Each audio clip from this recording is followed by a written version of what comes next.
and feed us revelation knowledge as we give you praise this morning in Jesus' name. Well, shout in this atmosphere.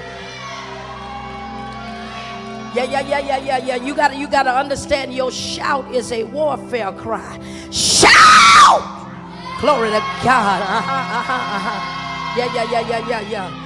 Those who have studied and took time to really investigate the scripture, when the scripture says shout unto the Lord, see, those have taken time. You send forth a piercing sound beyond your sound. When your sound comes from your belly, there's another sound that mingles with your sound that pierce second heaven activity. And so demons know that when a sound resonates from your spirit, angels get in the middle of your sound and they say, oh my God, have mercy.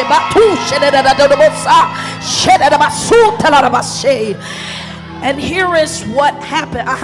Here is what happens though. When your sound comes out of your mouth, there is assistance that take place in the realm of the spirit. There is an angel that never leaves you. I said there is an angel that never leaves you. You have angels that never leaves your presence, but there is a host that fights for you.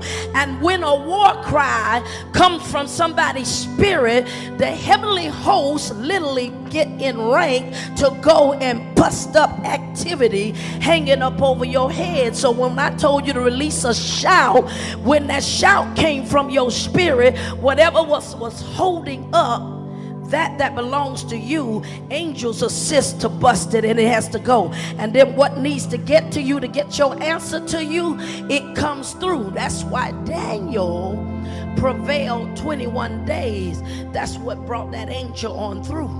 Without that angel would have never got through with his answer. He stayed 21 days. He kept himself positioned before God. Now I got to believe Daniel, not David, but Daniel also mingled his prayer life with some praise too. I got to believe in them 21 days, not only did he talk to God, but he worshiped God. And it caused his angel to get reinforcement in the spirit realm. You got an angel, that's Michael, is the warring angel. And when your angel needs some help, Michael, the warring angel, will show up with his host to help fight whatever's happening in the spirit realm. Y'all got to understand, that's a whole realm separate from this realm. So what has to happen is this: you got to prevail on the earth so your angel can come on through with your stuff. So if your angel happens to by chance end up in warfare in the spirit realm, trying to get your answer to you, whatever armor you do not put on your angel, don't put it on either. Y'all don't understand, the spirit realm is real. So you come in here half jacked up, your angel say, you left me defenseless in the spirit realm. You was given an armor on the earth for a reason. So whatever you put on, your angel come with that stuff too. You fail to put on your helmet, guess what? Your angel in the spirit realm doesn't have that armor either. It's assigned to you. The moment you understand spirit realm stuff, you'll quit walking out your house unarmed, because your angel he's having to fight harder in the spirit realm just for you to get through, just to help you to navigate around demonic warfare, because you literally disenabled him. But Daniel stayed there 21 days until assistance came. 21 days. He said, I heard you the first day, but I met up with the prince of Persia. I know it was for me to get here, but I met up with a prince. I met up with a demon, the prince that rules over the territory where you were praying at. I met up with that prince in the spirit realm, but the Lord heard you the first day you uttered it, but I was caught up in the spirit realm in warfare. But you prevailed and broke through, Daniel. You prevailed in your prayer. You kept on praying, and I was able to bypass the warfare, and the Lord sent me help. somebody gonna get that one, and that's gonna change your life. You're gonna say, that changed the equation. I better not be a lazy believer. You listen to me. He said, all that's engraved in the palm of my hand, nobody can snatch you out. But let me tell you something. You can walk away from the presence of God. You ain't out of his hand, but you away from his protection. You stepped away from his protection. Now you done went on demon ground, trying to win a battle on demon ground, using demonic tools, trying to win a spiritual battle. You lose before you start. I say you lose before you start. It is a foolish person to think you can win a spiritual battle using fleshly means. That's why the book of Ephesians 6 chapter told you, you wrestle not against flesh and blood, but against principalities and powers and rulers of darkness of this world and spiritual wickedness in high places. He told you what your warfare is against. So you can walk around here and not renew your mind, and you will get bamboozled. Shake yourself for a moment. You will get bamboozled. The first thing he's coming after is your mind. Because whoever controls your mind controls your world. Listen to me. Whoever controls your mind controls your world. Because if they control your mind, they'll get to your emotion. They get to your emotion, they're going to get to your thoughts. They get to your thoughts, they're going to penetrate your heart. When they penetrate your heart, they will have their expression through your body. It is a skillfully divisive plan of the enemy. This is why we're unfacing the spirit of deception. Now, each one of y'all should have, I took time, it took hours and days to take time to put, and I didn't even go comprehensive. I did enough so it will intrigue you to go beyond where I stopped, to make sure you see we're dealing with Exapatao. Say Exapatao. That means the word beguile and also the word deceive, which the bottom line is the word deceive. Exapatao deals with what? To be what? Hoodwinked. Remember we talked about it. Outwitted. You got outwitted by the devil. What do you mean by outwitted? He used superior, clever craftiness against your mind. What he did was, look at it, he studied you. He studied your pattern, studied your weakness, studied the way your thoughts, how he knew what you ate on. You opened your mouth and you told him. He knew what he threw, but when you open your mouth or you acted out on what he put on you, that's how they knew it had its effect on you. You either acted it out or you open up your mouth and you spoke it. I feel they got them. So now I know they're eating. Or when it gets you to operate in the little feeling you felt, stay home today. Don't go there today. You're tired. When you submitted it to it, it came from out of the spirit realm. Because God never works against himself. He never fights against what he told you. Forsake not the assembly of yourself from coming together. So who you think will keep you out? It's for a purpose. Let me tell you why it's for a purpose. The key is the word you need to hear. That particular word, the devil said, don't let them hear this word. That word's going to transform them. Keep them home today. Give them a headache. Do you know spirits will physically work in your physical body? It will be so real to you till it will be believable. And your headache or your sickness will only last until church is over. It don't stop you from TV. It don't stop you from going to mamas and eating. It don't stop you from riding through the city. You better understand how this thing works in the spirit realm. And the moment you keep listening to this spirit and say, I got them, they don't even realize it's me. I'm seducing them to do exactly what I want them to do. They say Jesus is their Lord, but they don't do what he said. They don't even recognize when not their master talking to them. Now that's when it's bad. When you don't even recognize it's no longer your master talking to you. It is a deceptive spirit outwitting you with superior. Now listen what it is. Outwit me with superior craftiness. Superior.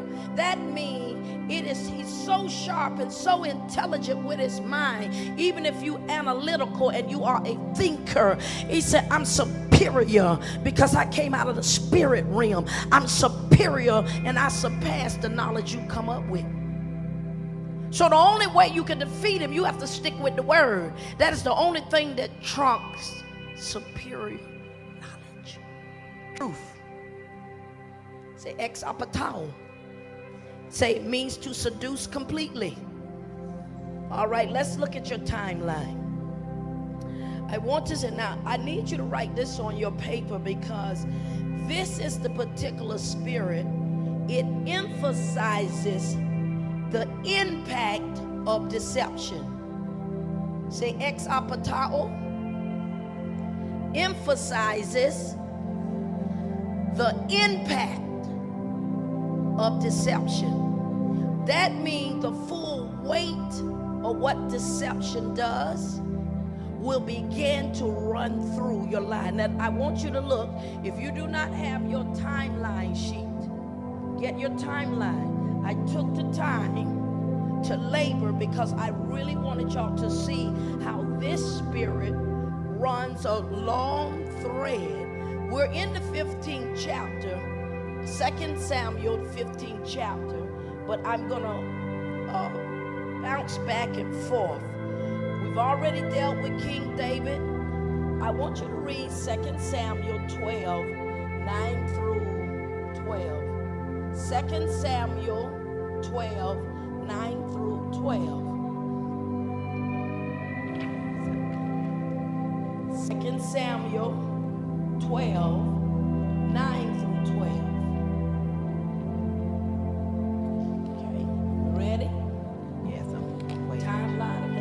Listen, here is the prophetic word that is prophesied over King David. What you did in private shall no longer be done in private. Let me say this to you. If the devil draws you into a deceptive plan and it's done in private, then what's going to happen is when it comes out on the other end, it shall be public exposure. Because God will never cover deception. Let's read it. Look at what it says. Wherefore hast thou? Right? My God. Did David really lift the sword? He didn't physically did it, but God said you did it. You just used somebody's hand. Let me tell you something. You are guilty if you destroy somebody and it was your hand that literally opened the door for somebody to get destroyed. You add your 2 cents in it and they was destroyed by your words of your mouth or the actions of what you done. You are guilty. Well, you say, I didn't do it. No, but you literally spoke it into somebody weak enough to fall into the web and you really did destroy it. When God judged the matter, he gonna look and see who started it. Where did it originate from? Oh man, it's dangerous. The originator will not get rid of this. Come on.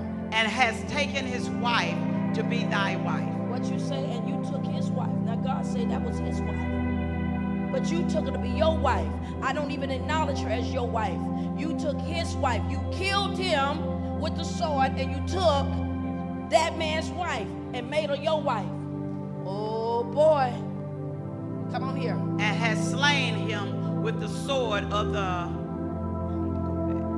children. The children of Ammon. The children of Ammon. And then he goes on to expose to him how you killed him. You used your enemy in battle to kill him. You ordered this. You ordered his death. You better understand how deception works. Your hand may not be involved, but your mind of your operation was. Ooh, this is dangerous. Come on. Now therefore the sword shall never depart from thine house, Oh my God. because thou hast despised me. He said, you what? Despised He me. said, look, your art was against me, David. I'm the one set you up as king. You despised me. You did not regard the office I set you in. Oh my God.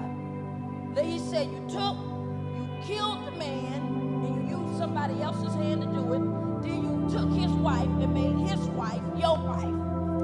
Now you know when God still acknowledges somebody as somebody else's wife, you better know you in danger.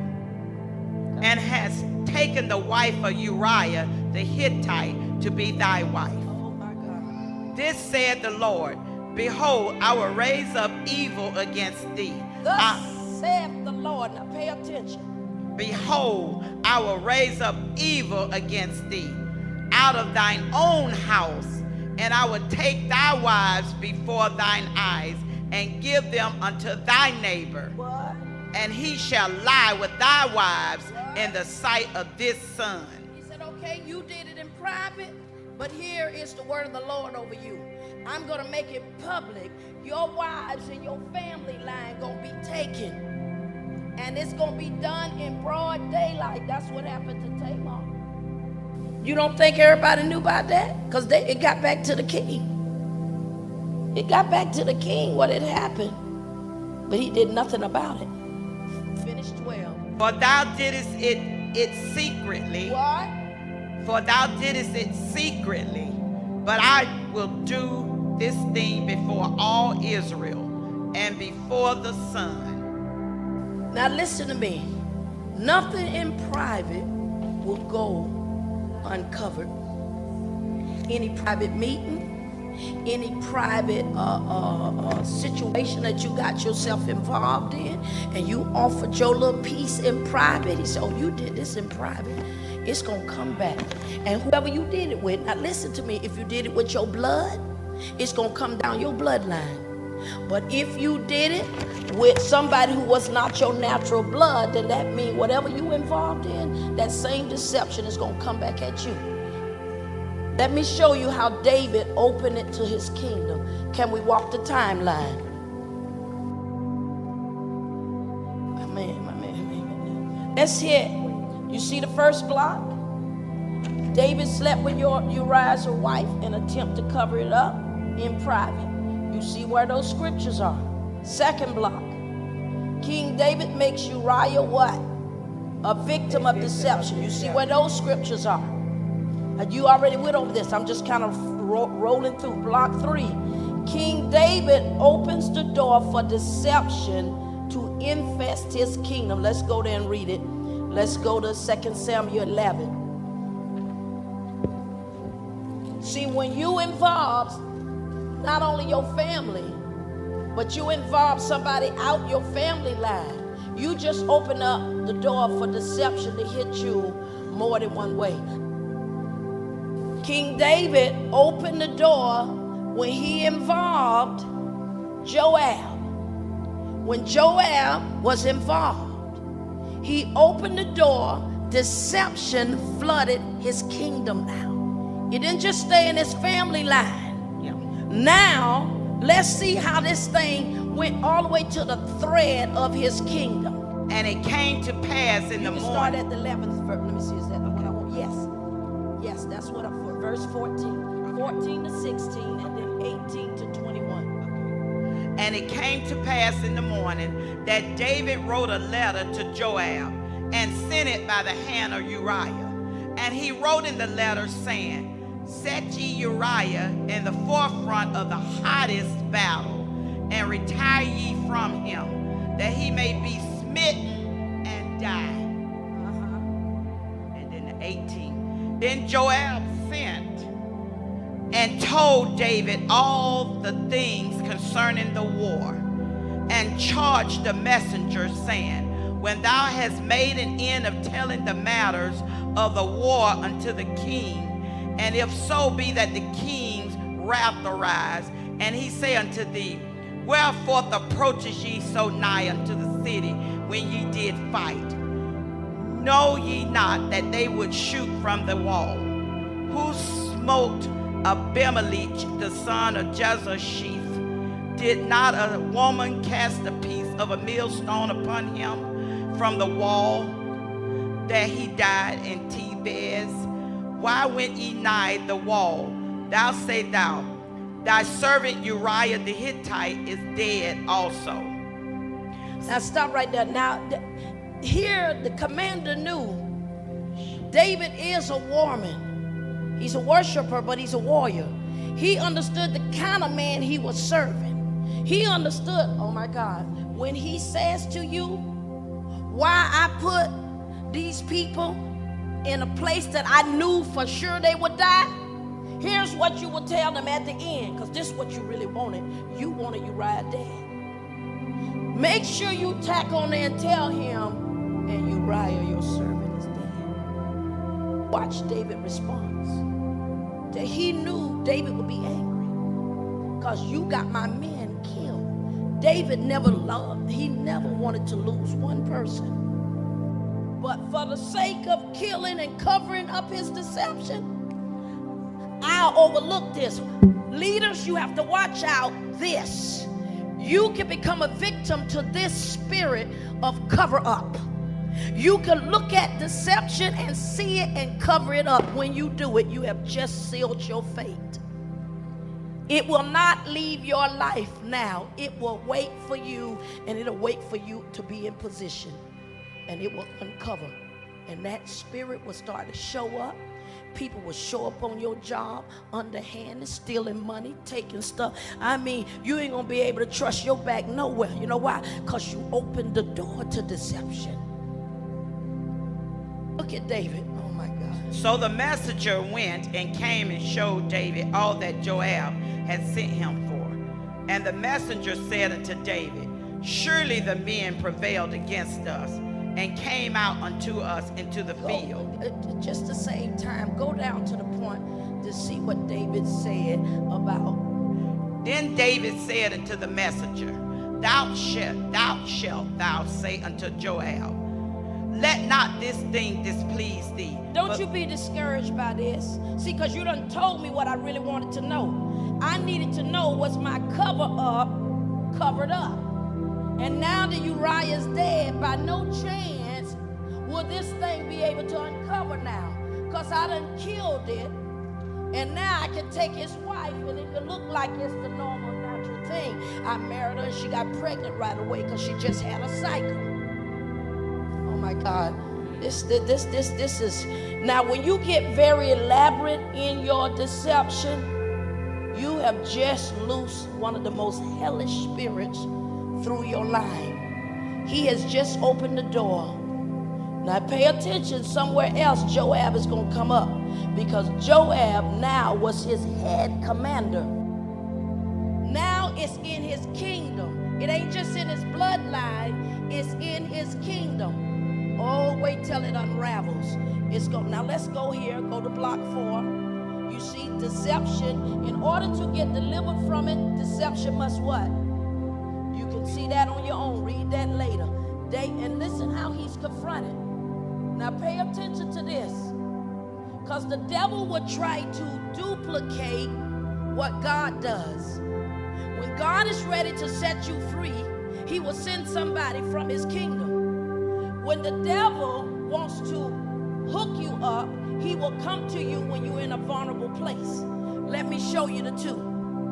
Here, in this place, the Lord exposes David by what? Using a parable. And the Lord judged the matter. Go down here, number 6. A seed of corruption starts to form in Joab. Who was Joab? That was the commander. Let's look at it. You wouldn't even know it, but you have to pay attention. Let's do 2 Samuel 12, 26 to 28. Remember what I said? Once you open the door to this deception, it will start to plant itself all around you. You have to pay attention. Let's see how it starts to form. Because when Joab first started, he was innocent. But when he willingly participated and put Uriah in a place he knew would kill him, now There was an open door in him to come back. I want you to see.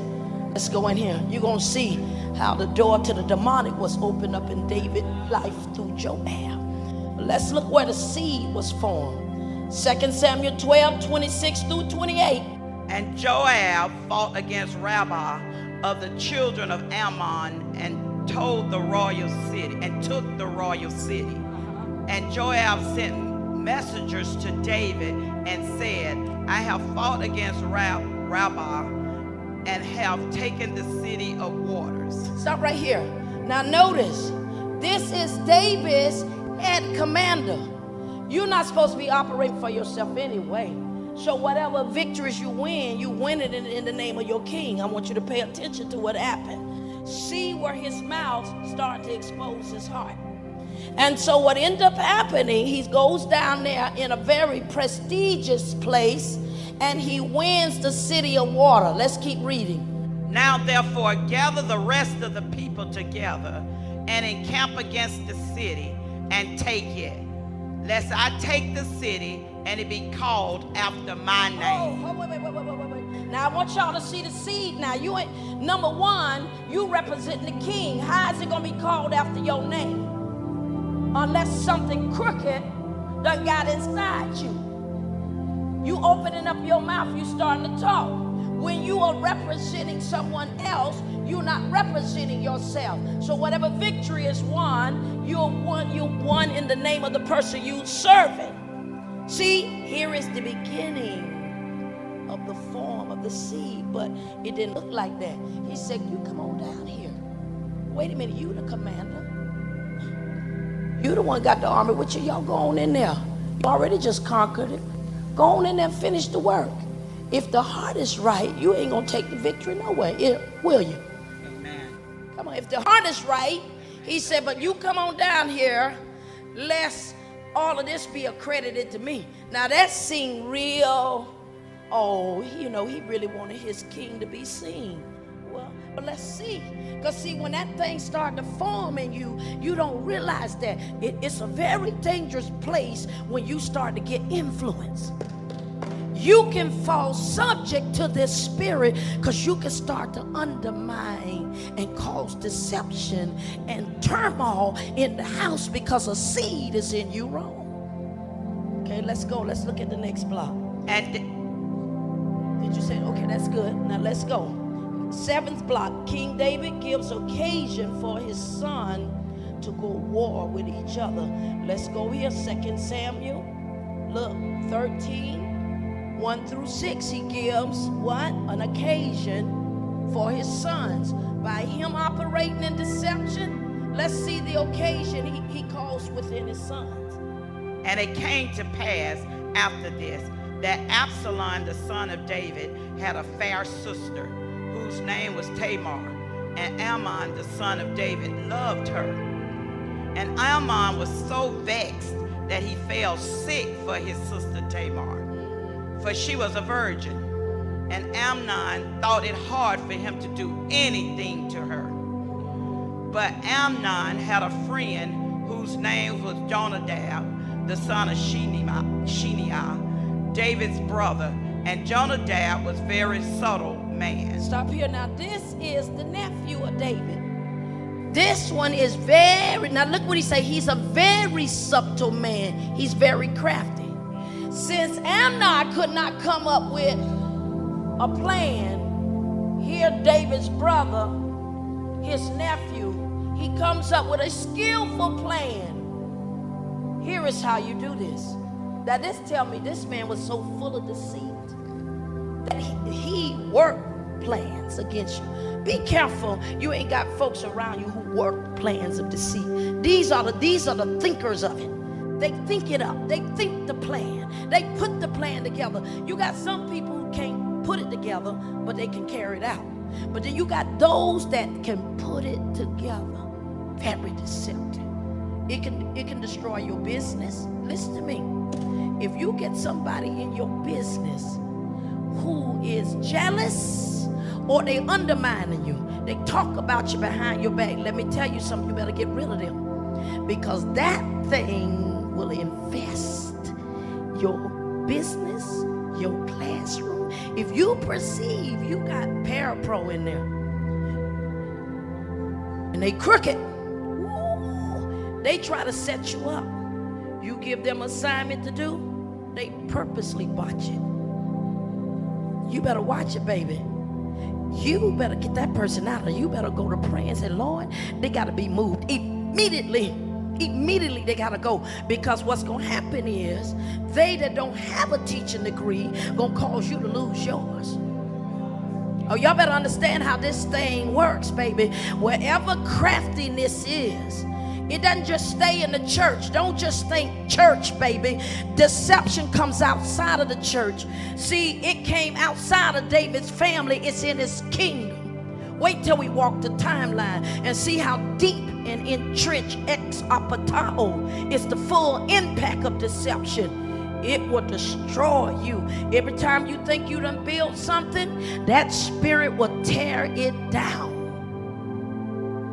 All right, let's go to the next one. So Jonadab, the cousin, he takes this elaborate plan. And here's the next one, block 8.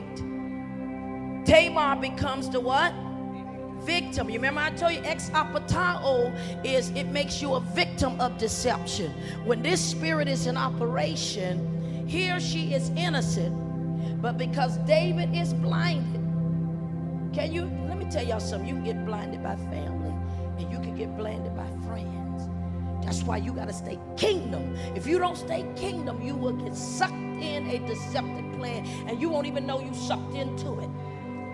Sucked in there. See, Joab initially got sucked in. He didn't know he was just following the king. But the second time he knew. My God, my God, my God. All right, let's go on. So she becomes, you see that in that block. Go to block 9. Amnon, King David's son, deceived the king and victimizes his sister. You're going to see that in 2 Samuel 13, 11 through 16. See, now it's supposed to be public. What you did privately, remember what the word of the Lord was? Now it's going to be public before everybody. That was the very first one I told you in 2 Samuel 12. It's going to come public. Lifetime ain't got nothing on the Bible. You want to hear some real stories? Read the Bible. My. The Bible tell you sometimes, say, my God, this is some serious stuff up in here. It's some serious stuff. King David, you're going to read. I'm just trying to get to where I really want to go, so we're going through the time block, okay?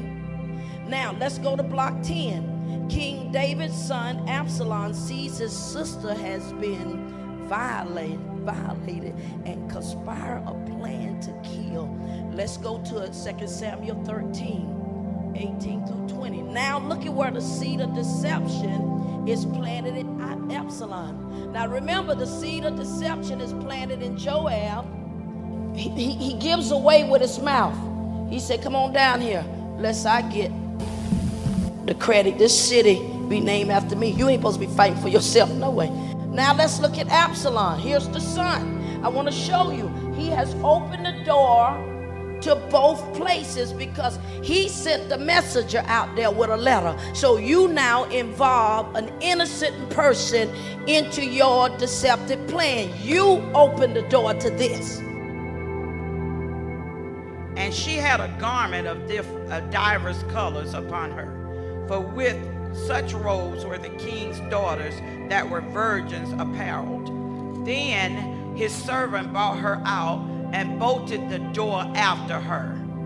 And Tamar put ashes on her head and rent her garment of divers colors that was on her, and laid her hand on her head and went on crying. And Absalom her brother said unto her, Hath Amnon thy brother been with thee?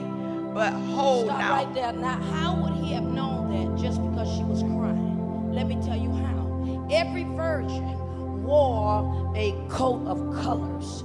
It was the pride of every virgin to have on a very decorative robe that told everybody she's a virgin. She's clean. She's pure. The first thing she did when she was kicked out, and listen, this is a dirty devil. Not only do I rape you, I kick you out and I lock the door. Say, don't you ever come back in here again after I done took your virginity. She comes out because she understands what just happened. Nobody will marry me now because she's no longer a virgin. She rips off her clothing. She throws dirt. It shows I'm in heavy mourning. Absalom walks up and he knows what done happened. You are outside of my brother's house. Your robe, your virgin robe is off for you, and you are mourning, grieving. Can you imagine to walk up and see your flesh and blood? Can you imagine walking out there and see somebody done rape your daughter? No, you can't imagine keeping the same mind. That's what happened to him. Rage filled inside of him, the seed of deception. Because you my brother, I can't just kill you like I want to right now. So I got to devise a plan. Same thing as Daddy did. Let's look. Let's look at it. Did you finish reading? No, ma'am. But hold now thy peace, my sister. He is thy brother. Regard not this thing. So Tamar remained desolate in her brother Absalom's house. Can you imagine how that disturbed this man now? Now she's with me. Nobody's never gonna marry her. He's so angry. This man here is one who devises deception. He devises this one here. He plots it. He puts it together. He's like Jonadab. Jonadab was the same kind. He was full of deception. This was the cousin, the nephew of King David. He's the one that put the plan how to get Tamar in the house, how to get your daddy. Listen what he said. How to get your daddy to agree to get your sister to come cook for you.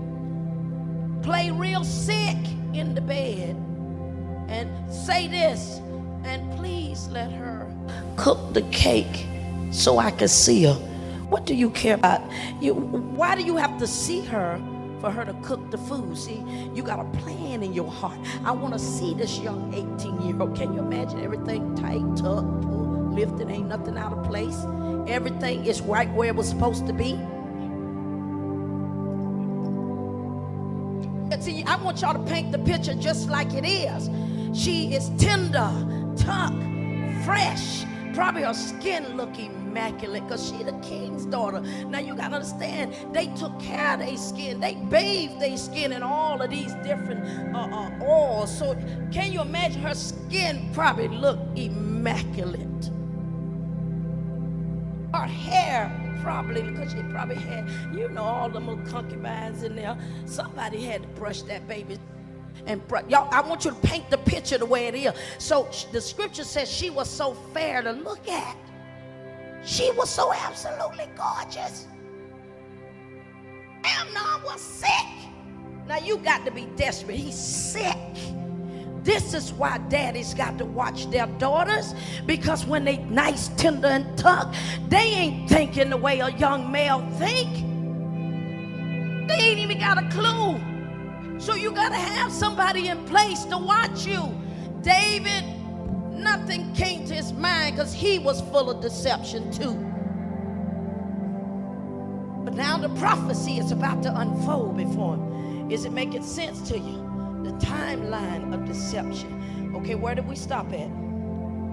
So he told her, remain in the house. You come here, because now something is about to happen. 11th block. King David knew about what happened, closed his eyes, and did not confront the deception. Anytime deception is not confronted, it gives room for it to grow. It will grow. Listen to me. If you got deception wherever it is at, if you do not confront it, it's going to fester and it's going to kill like cancer. Let me tell all of you that got businesses, if you got deceptive people in your business and you just passively let it go, it's going to kill like cancer. Well, I just don't know how to let them go. What do you mean you don't know how to let them go? I just don't know how to say it. Keep them right there. And well, the next time when your big money gets stolen, where it feel like cancer, the devil will set you up and put something in your heart. must be confronted. Oh my God, oh my God. Okay, where are we at? Let's go over to block 12. Absalom goes into operation. Go to 2 Samuel 13, 22 to 26. And Absalom spoke unto his brother Amnon, neither good nor bad. I ain't got nothing to say to you. I ain't gonna do no talking. Come on, keep going. For Absalom hated Amnon. Listen to me. My hatred, it ain't just the kind of, I hate you. I just hate being, it's the kind of hatred that moves you to, I'm going to devise a plan to destroy you. That's how much I hate you. I hate you to that degree. Till you cannot, I can't even suffer you to live. That is a dangerous place to let the devil literally rule you down and pull you all the way down, because the scriptures say the wrath of God does not work the righteousness. The wrath of man does not work the righteousness of God. He hated his brother to such a degree, I can't even talk to you. Be careful that the devil don't put something in your heart. You can't even get into somebody's presence. I can't even talk to you. Baby, that thing will not stay at that place. It's going to fester and it's going to become a monster. He couldn't even talk to his brother, good nor bad. He couldn't confront it. But he said, don't you worry about it. He didn't even tell her the plan. Woo, dangerous, dangerous, dangerous. Watch the quiet one. Read. Hated Amnon because he had forced his sister Tamar. And it came to pass after 2 full years. How long? 2 full years. Listen to me. Now let me tell you what's happened. Exapatao, when that thing get inside of you, it will cause you to become a long-range planner. You will wait until all the thing is set in place. That means I will brew and quiet. I won't say nothing. I will make it look like I'm with the program to destroy you. It took 2 years for Exapatao in him to reach his full wrath. Let's read it. Did we finish that? And it came to pass after 2 full years that Absalom had sheep shears in Baal Hazor, which is beside Ephraim, and Absalom invited all the king's sons. Who did he invite? All the kings. My, you better watch this plan. Now watch how divisive this plan is. Come on. And Absalom came to the king and said, behold, now thy servant had sheep shears. Let the king, I beseech thee, and his servants go with thy servant. Listen what he did. I want to get the king to go with his servants because I need you gone. I want to get rid of you. You remember that he tried to get Uriah to go lay with his wife, but that plan didn't work. So Amnon tried to get King David, come on, go with your servants. Just be with them while they go and shear the sheep. So what does the king say? And the king said to Absalom, nay, my son, let us not all now go, lest we be chargeable unto thee. No, this is going to be too much. You want me and all my servants to go? No, see, a reasonable king said, this don't sound like no good plan. Even I know your capacity. This is going to be too much for you. Why should me and my servants go? All my servants. Come on, he's working on something. And he pressed him. Look what's happened. See, this Exapatao, this spirit, when it's at work, it starts to weigh on you every day. It's trying to take you down. You don't even realize it's trying to take you down. It keeps on pressing you daily. Constantly talking in your ear. Constantly whispering in your Exapatao. That spirit's trying to take you down. Come on. Howbeit he would not go. David stood firmly, just like Uriah. Come on. But blessed him. I said, you gone. I bless you. Go and do what you got to do. No, I'm going to stay right here in the palace. Come on. Then said Absalom, if not, I pray thee, let my brother Amnon go with us. Hold on. Now, since the first plan didn't work, Amnon's the one that brutally raped my sister. I've been brewing over this plan for 2 years. It took me 2 years to find the plan.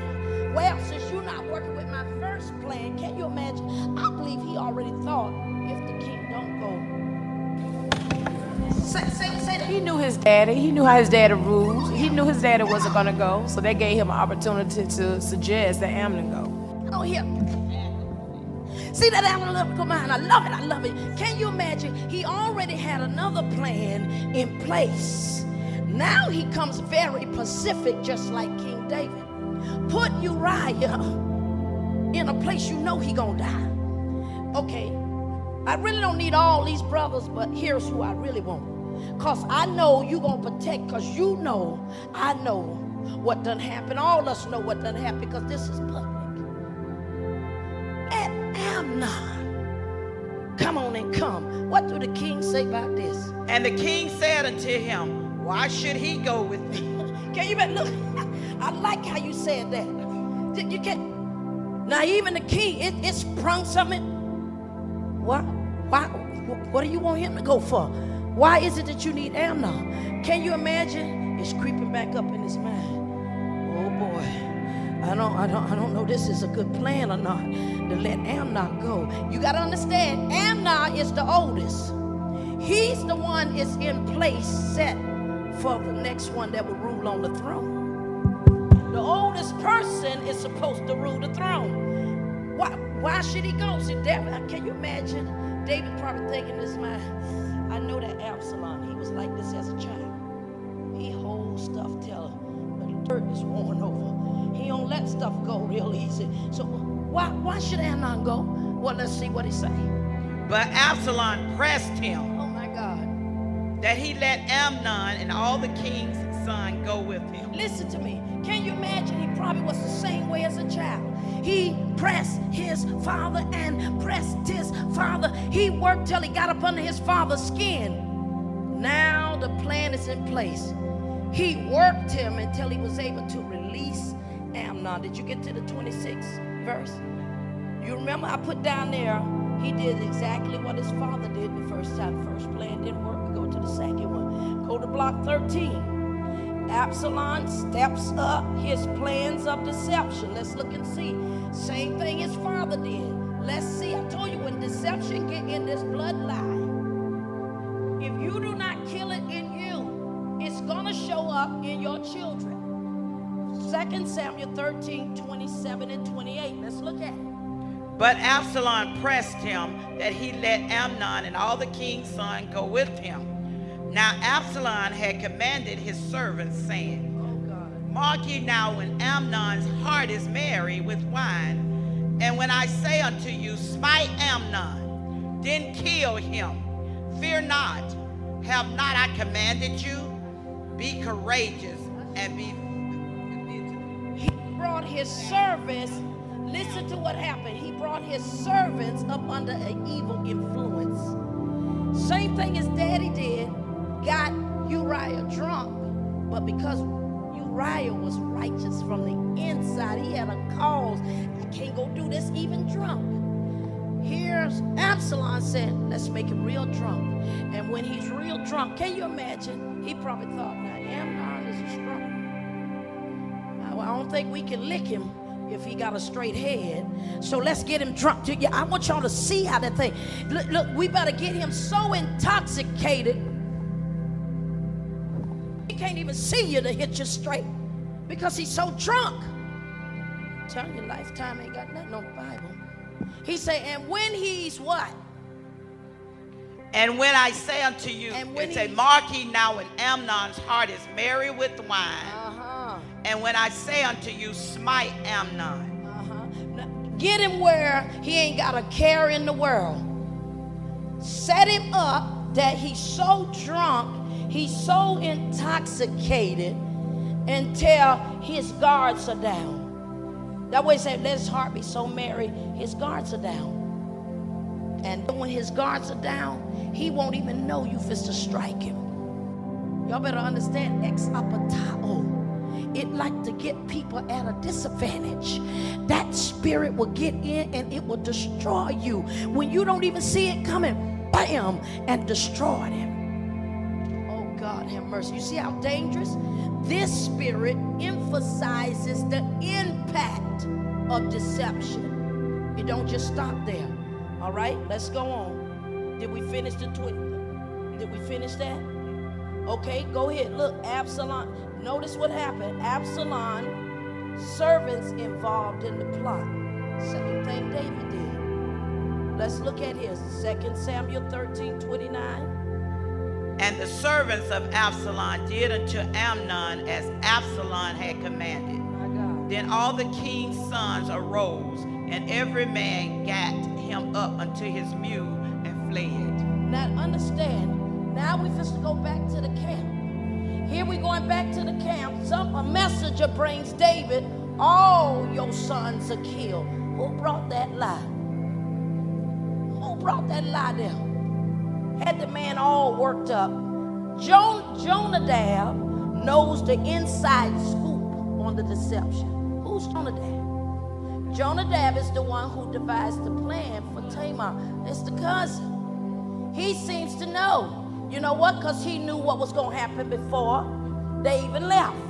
So he's able to tell the king, he's got an answer. Watch these folks that know everything about what's going on deceptive. You may have a plan in it. You probably got a part in it. Oh my God. Look at here. 2 Samuel 13:32 and 33.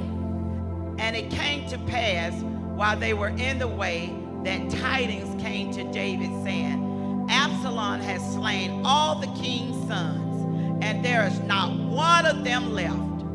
Then the king arose and tore his garments and lay on the earth, and all his servants stood by with their clothes rent. My God. He brought great grief. But now here's this deceptive messenger. 32 is the one. Is that the one I need? Yes. And Jonadab, the son of Shimeah, David's brother, answered and said, Let not my servants suppose that they have slain all the young men, the king's sons, for Amnon only is dead. He wasn't even there. How did he know that? I said he wasn't there. How did he know? He heard the same message like King David. How did he know the inside scoop? Because he was a part of it. This spirit, Exapatao, loves to draft people into it, into its plan. This is a very deceptive spirit. Let's go to the second page. Let's move it. We got to move it now, okay? Now, I'm not going to read all of them now because I want to get down to the heart, and let's try to roll it on through, okay? David come from, now notice what happened. 16 block.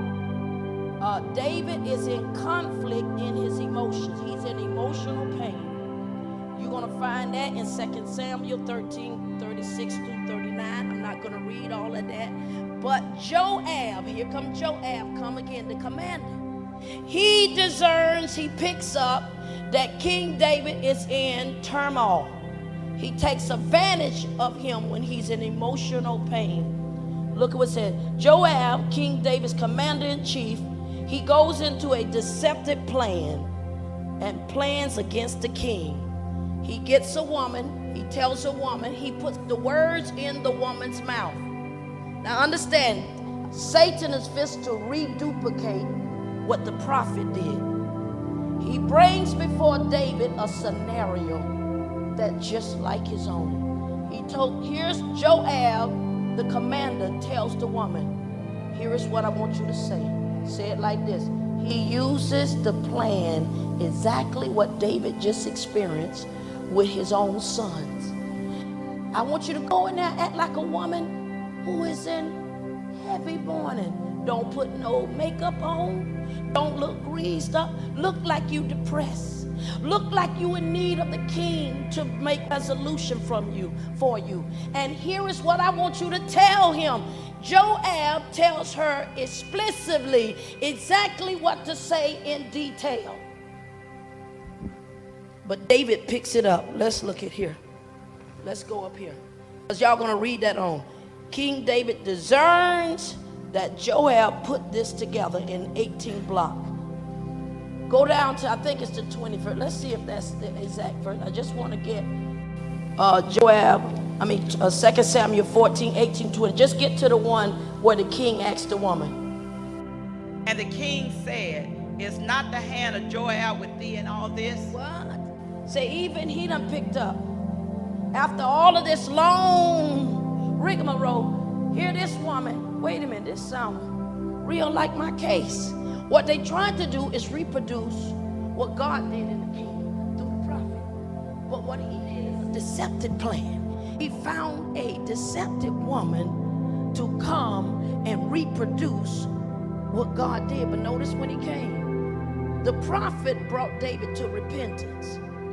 She ended up brought David into a plan where now Absalom gets in to set up his tyranny and set up his reign. Let's look at that. Let's go over to block 19. David makes an emotional move that shakes his kingdom. That's 2 Samuel 14, 21. 20th block. Set up to be brought down by Absalom. Now you got to understand, the 3 years while Absalom is away, guess who brought him back? Joab. Joab brought him back. Joab went before the king, set up a scenario, a deceptive scenario, moved him to make a decision while he was in emotional pain. Let me tell y'all something. You are in danger when you are in emotional pain. When you got something broken in you, the devil will talk to your emotions. Guard your emotions when your emotions are fragmented. David was not on his A game. He was in conflict. Amnon, my firstborn, is dead. Absalom is gone. I love him, but I can't look at him because you killed the heir to the throne. You killed Amnon. He was supposed to be my heir. You killed him. I cannot see you. So here Joab goes into his plan. Let's go to the next one. I want to show you. Absalom, while he is away, he knows I cannot become an heir unless I get back in. I got to get back in, and I got to fake reconciliation. Y'all better watch this thing. Let's go over here. I'm skipping down the block so y'all can read it. Go over here to block 22. Let's look at it.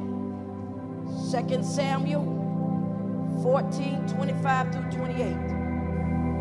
Absalom is so full of pride. He's full of himself. He thinks he's entitled to a position. This opens him up to deception. He comes back in. He has to play the role. He knows he cannot become king unless he's reconciled to the king. So he's not there because I love the king. He's there because I want your throne. Oh God, make sure you ain't in place for the wrong thing. He comes back for one reason. It belongs to me because I done killed the firstborn. I'm the next oldest. It ain't nobody but Solomon. It don't belong to him. See his pride? Oh my God. Let's read the 14:33 really quick. So Joab came to the king and told him. And Verse 33. Is that verse 33? I want to get the one where he reconciles, where he fakes reconciliation. So Joab, go down. Let's see. Yeah. Go ahead. So Joab came to the king and told him. And when he had called for Absalom, he came to the king.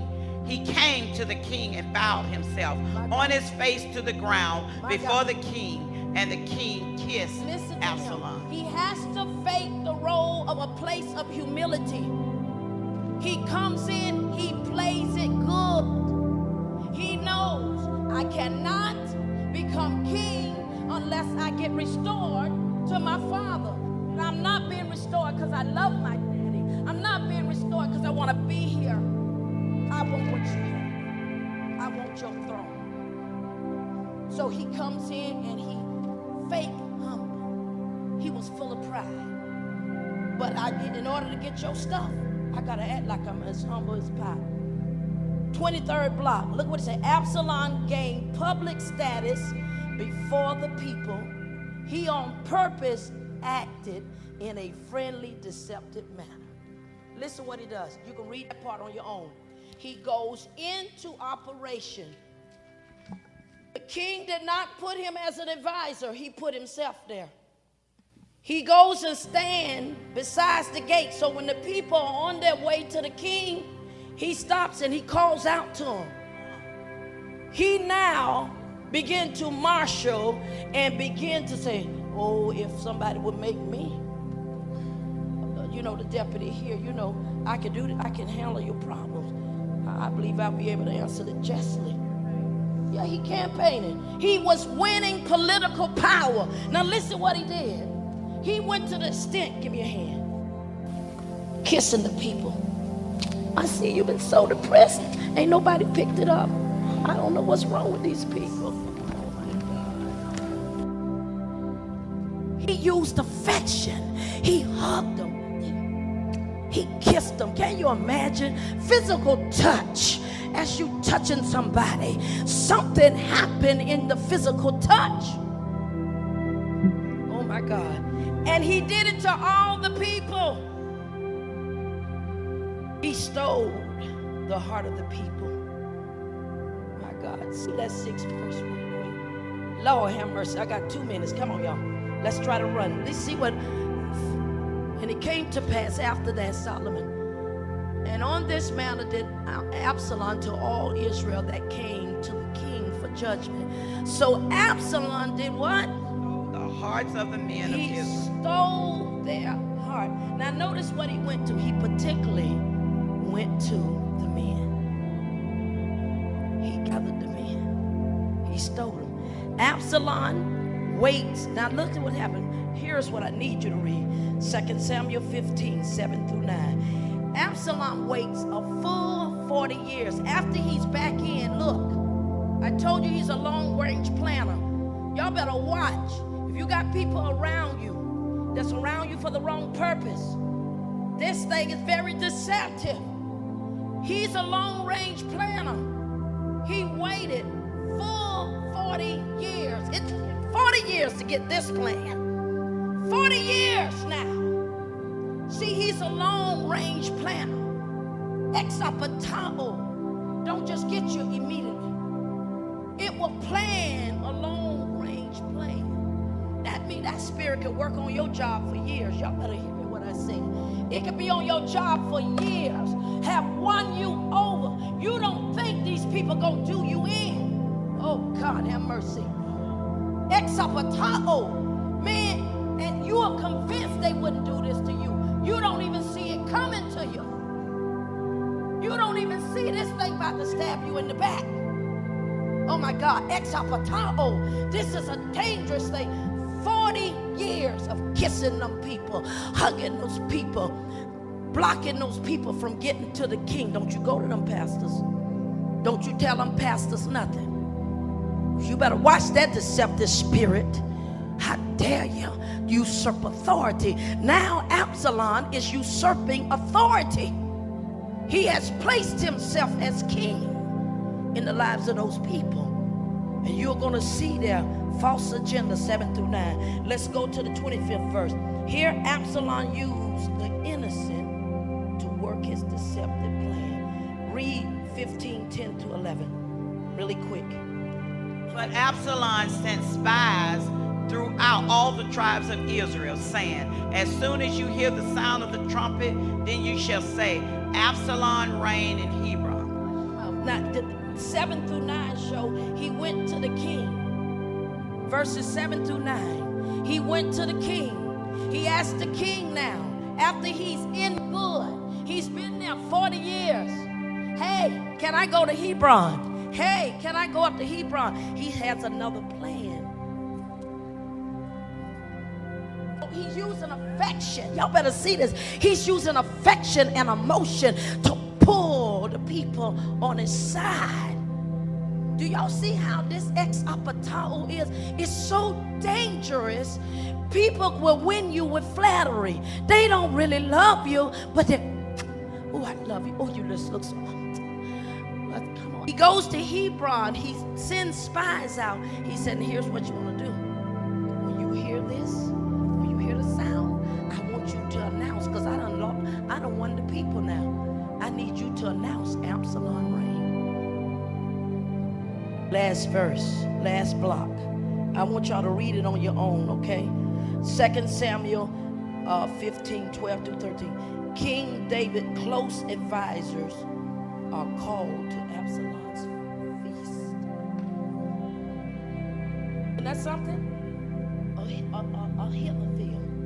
Who is Ahithophel? Ahithophel was David's counselor. This was the one that knew inside out of the kingdom. This was the one that you would turn your right hand man. Come here, stand here for a moment. Look here. And listen, now he's about to show enough to destroy the king now. See, now in order to destroy, I got to get your counselor, that right hand man, away from you. He calls him innocently to a feast.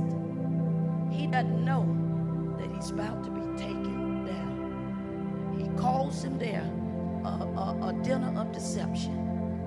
Read them 2 verses and then y'all finish the story. Exapatao, it reaches the full impact. David had to run and flee until God gives him a plan to get the kingdom back. And Absalom sent for Ahithophel, the Gilonite, David's counselor from his city. He was sent. David's who? Counselor. Why does he need David counselor? Hold on here. Why do you think he needs David counselor? Talk to your mind. Why do you think he needs David counselor? Because he's the one probably advising him, giving him advice on things. Yeah. And so why would you want the advisor? Because you can distort what you Hello, come on, say what? That's the right hand man. The advisor is your right hand man. Okay. Why would you want the right hand man? Because he Right. Confidence. He's confident to the king. So therefore, you can give me information that can help me continue whatever. Yeah. Hey. Say it on the mic. You're feeding the counselor what you want him to give to the king. There you go. So right now, listen, Ahithophel, he was brought to the feast not knowing why he was brought there. So that you can send him back to do it in.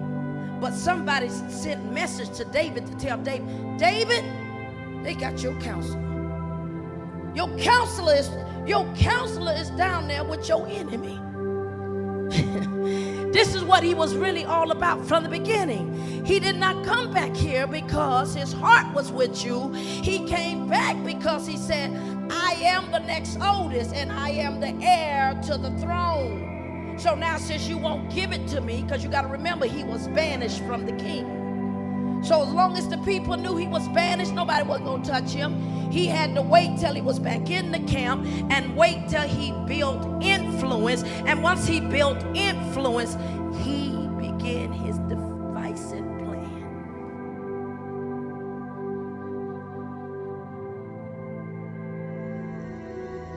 If you enjoyed today's message and you feel God is leading you to sow a seed that will further His kingdom, we have 3 ways to give, which can be found on our website, boldasalion.org, or Dr. Denise Walker on Facebook.